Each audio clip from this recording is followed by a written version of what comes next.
friends, welcome back to my new channel. If you're new here, my name is Steph. I am a Christian, a homemaker, a wife, and a mother of two lovely little girls. And I have recently moved from Northern Ireland to the beautiful state of Pennsylvania, which I'm absolutely loving. And I have also recently started this YouTube channel for the purpose of encouraging other like-minded Christian women in the vocation of homemaking. So please feel free to stay a while, come join me and my homemaking. Maybe you have some laundry to do, maybe you want to have a nice hot drink, maybe it's nap time and it's time to put the feet up for just a little bit before all the other things that you maybe need to do. But I am so pleased to have you here, and I really do hope and pray that this will be an encouragement to you, even if in just some small way, because I have found that some homemaking videos on YouTube have been such an encouragement to me and just such an eye-opener to a lifestyle that I didn't really even know existed. I wasn't really that aware of. But yeah. Today, my homemaking chat is a little bit different in that it's more of a life update. I have been quite sick recently, and so I have been struggling a little bit more than I would normally to get just my daily tasks, everything that I desire to do done or need to get done. And the reason for that sickness is because I am in my first trimester of pregnancy. We are delighted to be expecting our third baby. We are also very excited that we have decided quite last minute to book some flights back to Ireland, for Northern Ireland, for the Christmas time to spend with some dear and precious family.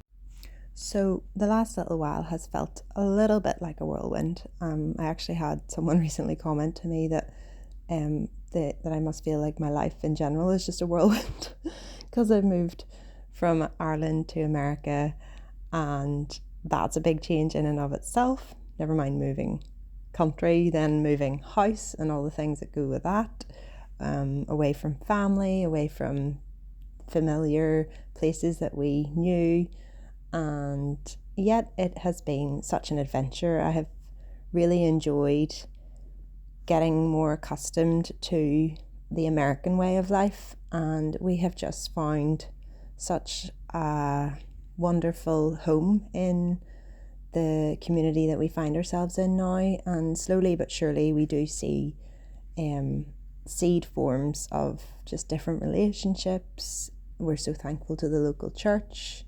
I think that's the beautiful thing about being part of God's family, is that even when you move across the world, you can still get connected with other believers and find fellowship and encouragement there. And it has just been such a wonderful blessing. Also, side note there, back to that relish I just showed you. Oh my goodness. So that is called Ballymaloe relish, and I love it so much. It's an Irish relish, and we found it recently at a quite niche Irish shop. The lady in the shop was telling us that they don't really seem to have a lot of them. They're quite hard to come by in our area. And that relish, okay, so you probably, it cost us like more than it would have if we were back in Ireland, but it is just so delicious. And it is a true Irish product that I know from home and love from home. So when I found that in an Irish store recently, I was just delighted, because it's the best thing ever, especially with some eggs on some homemade sourdough toast. It's just absolutely divine.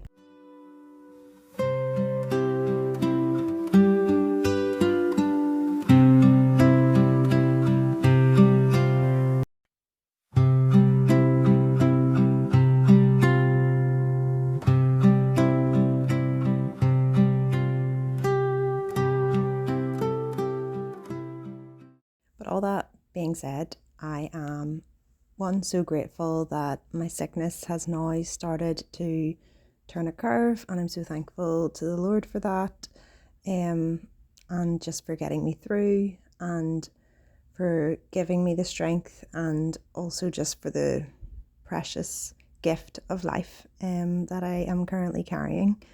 and I'm very excited about.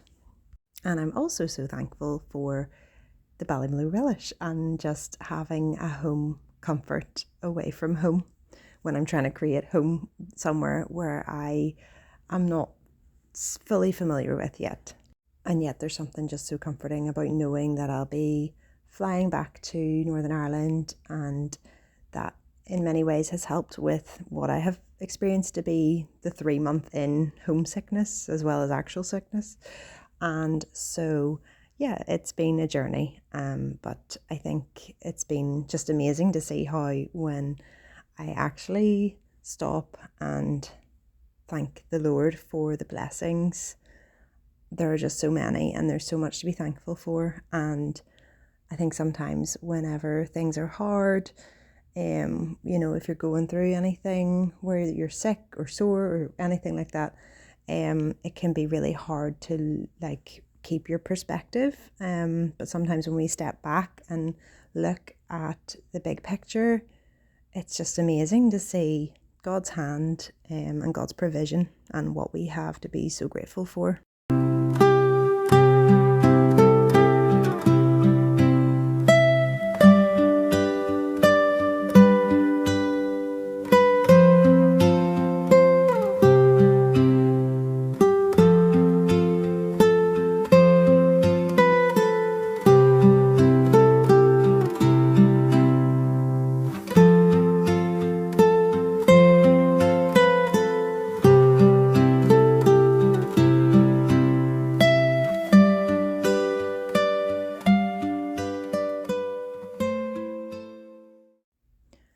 I have definitely been starting to feel the colder weather here in Pennsylvania, and it's actually really interesting just to experience firsthand for the first time. I've never been in America in the winter, except for like a school ski trip where I was totally kitted out for all things snow.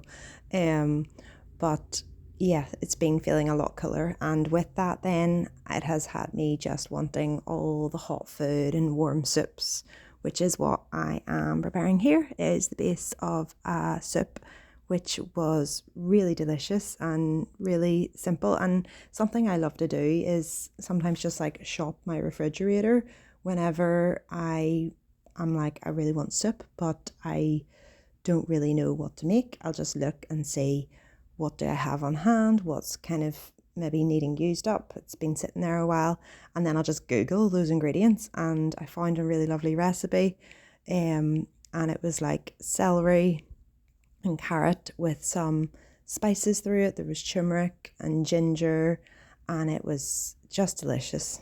Really, really nice. And it went down such a treat with my kids, which is always a big win for me.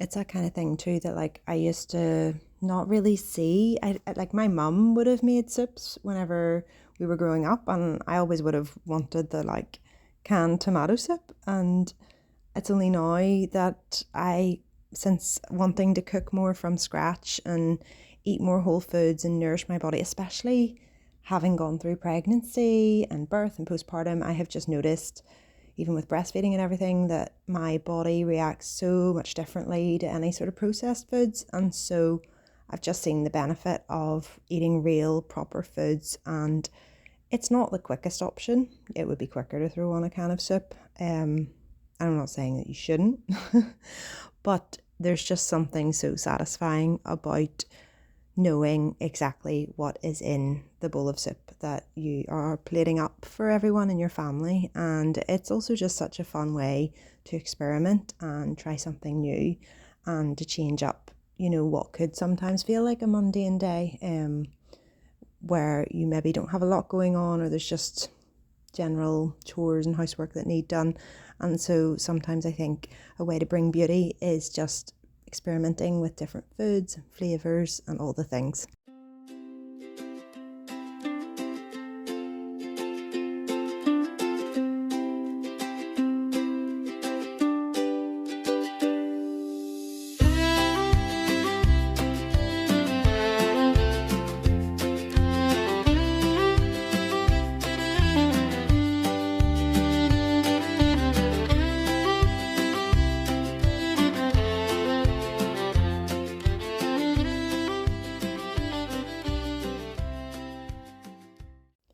speaking of picking an option like eating a can of soup versus making a homemade soup that is the slower option and not the quicker one, sometimes I think we have lost the art of slow living in our modern day and age, where we have so many conveniences at our fingertips.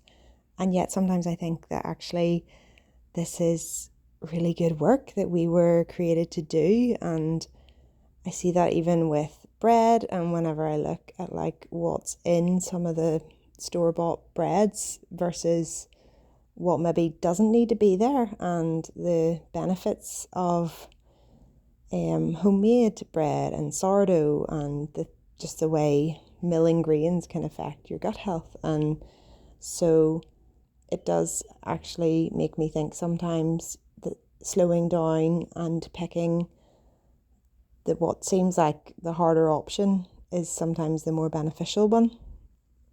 And there I was just filling my veggie scraps, which I've started doing recently, for the freezer. And I've been making homemade vegetable broth.